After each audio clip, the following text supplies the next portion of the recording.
சக்கரவள்ளி கிழங்கு மாமா சமைஞ்சது இப்படி முந்தா நாள் வானம் மாமோய் தூரல் போடும் நேரம் மூதா பூவ போல பூத்து உக்காந்தேன்னு போறான் அது எப்படி எப்படி சமைஞ்சது எப்படி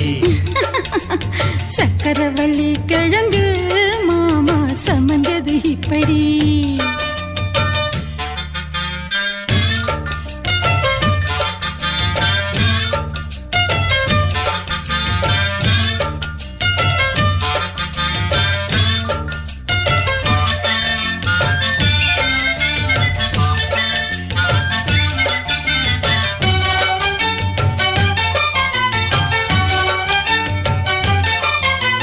சந்தையில சுத்துறிய எதுக்கு நீ